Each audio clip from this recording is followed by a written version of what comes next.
heading for the northwest shore. Hill knew much of this vast region at first hand. He seemed to know just where a branch would become a profitable feeder almost as soon as it was completed. In other words, he was very efficient and scrupulous in deciding where to build the rails, unlike the big government-subsidized railroads, which use up as much distance as possible winding around and going worthless places in order to use up more line and get all the more subsidy per line mile of track and get all the more land along the side of the track. Hill, on the other hand, was as efficient as he could be. Soon the main line started the long haul across Montana, running well to the north of the northern Pacific, which Hill pretended to ignore, other than to set his freight and passenger rates very low in territory where he could compete with the other road. Near Great Falls, which Hill's folly reached in 1887, Jim Hill showed what he could do to a stubborn community. He laid his rails in a graceful arc clean around Fort Benton, a miserable place that had rejected his demand for a right-of-way free of charge, and left the town a good mile from his tracks. Now, this is an interesting point. Great Falls had been debating how much to charge Hill for a strip through the city. Seeing what had happened to Fort Benton, it dropped the debate, and Hill was given a dandy right-of-way through the middle of Great Falls City Park. So Fort Benton said, "Come on, we're not gonna. Your line comes right through our city. You're gonna pay us. Now pay us some money for this land that we're gonna give you." And Hill said, "No, you're gonna benefit from my railroad. Why would I pay you? Let me put it through your town." And they said, "No, we want right-of-way money."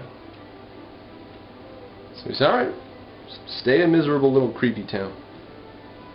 A little arc around him. So he wasn't all for the straight line, shortest distance between 2 points.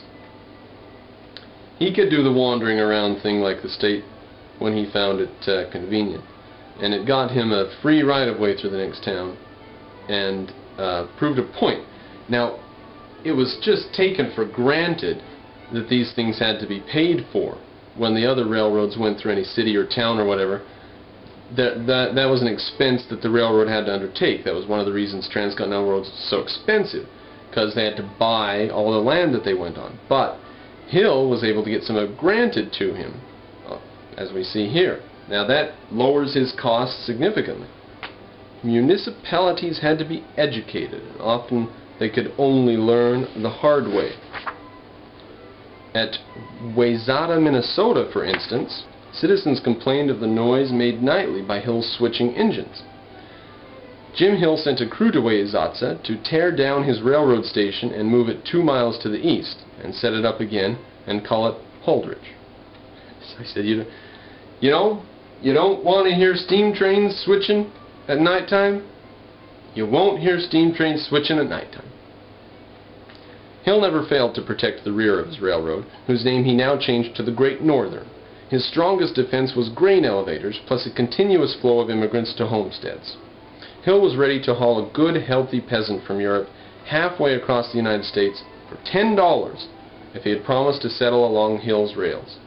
Hill did not, despite much loose writing to the contrary, seek to gouge the new settlers with high rates. That's a fable that he brought all these people in, they're stuck next to his railroad, and now he's got a monopoly on the traffic. He told his directors it was to be Great Northern's best advantage to give rates as low as possible to settlers. Why? If you milk the settlers for all the money they can afford, how are they going to buy a new plow? Now, if they don't get to buy a new plow, they're never going to increase the amount of grain they have. But if you can virtually give them free, almost free transportation, just barely make, scratch a living off, just enough to keep the trains moving, so that you can get those farmers the most profit, they're going to get, buy the new plows, they're going to hire extra laborers, they're going to do whatever, take over more land, they're going to buy more land, they're going to put more land into production, they're going to put more grain on your railroad. So he was not short-sighted, he was selfish and long-sighted. He had the long-sighted vision. The Great Northern reached Puget Sound at Everett, Washington in 1893, a bad year for railroads. The Santa Fe went into receivership. So did the Union Pacific. And so to the delight of Hill, did the Northern Pacific. All three of them? All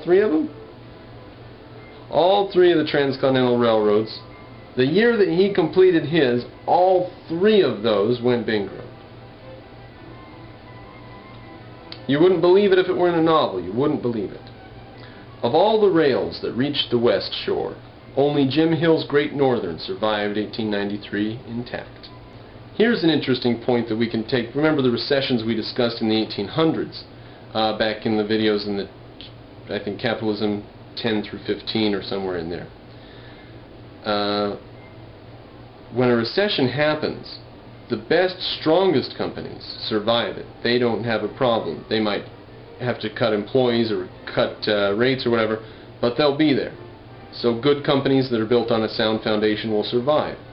The bad companies won't. It's like a famine year in nature, you know. It kills off some of the extra insects that were bound to have to die in the breeding problem. But we just do this with business people's money. The people don't die. It's a pretty benign system. Just do it with their money. People who invest it wrongly lose their money. People who invest it extremely intelligently keep it right through the bad periods and have an opportunity in the bad periods to expand their own influence. So Hill has an opportunity during a crash or whatever, because he's got a productive, efficient railroad that's still making profits even during a recession. Now it makes you wonder, what does a recession consist of? Does a recession, after all, consist of improper state policies which eventually lead to a system that can't go on any longer, and there has to be a readjustment? Is that what a recession is? A culmination of state intervention? You wonder, because the recessions are often punctuated, they're often accentuated by the failure of large government ventures. So you wonder, is recession really, is it really an inevitable aspect of the business cycle? Is there a business cycle? What is a business cycle? What does that mean? For there to be a cycle in business inherent in nature, that it would overbuild and then have to cull, and overbuild and cull.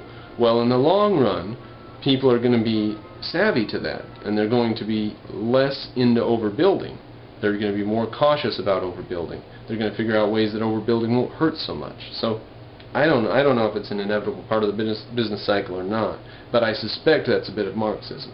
Now obviously the next step is for Hill to buy the Northern Pacific, which runs parallel to his. That's the next transcontinental railroad south of his. It's the Northern Pacific.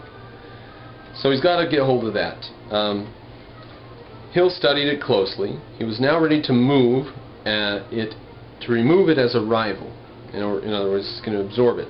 With his old associate of the Bank of Montreal, now Lord Mount Stephen, Hill made an agreement with Northern Pacific bondholders. He would take over the railroad, whereupon a Great Northern stockholder objected and cited a Minnesota law. Dun, da, da, da, da, government comes to the rescue to prevent efficiency, and cited a Minnesota law that prohibited the merger of parallel and competing railroads. An injunction halted the merger. So they didn't want anyone to have a monopoly in the area, so we're going to keep the really efficient guy from expanding his operation. Brilliant. Brilliant, guys. Don't let the efficient guy expand. That would hurt us all. Hill and his directors were irritated at the foolish law, but there was no law to prevent them from buying copiously of Northern Pacific stock. This they did. The road was reorganized with the help of J. Pierpont Morgan. Henceforth, the NP was for all practical purposes a second track of the Great Northern. The two roads became known as the Hill Lines, and for them Jim Hill planned further expansion. The expansion Hill had in mind was a great Midwestern property, the Chicago, Burlington, and Quincy Railroad. Now, you can make a law saying you can't put those two in a company, but can you make a law saying that a man can't own two different railroads? Kind of. Well, can you make a saying you can't control two different railroads? It's called the Antitrust Act of 1890, the Sherman Antitrust Act. But there are laws on the books now where he could be put in prison for that. Now it goes into a bit of a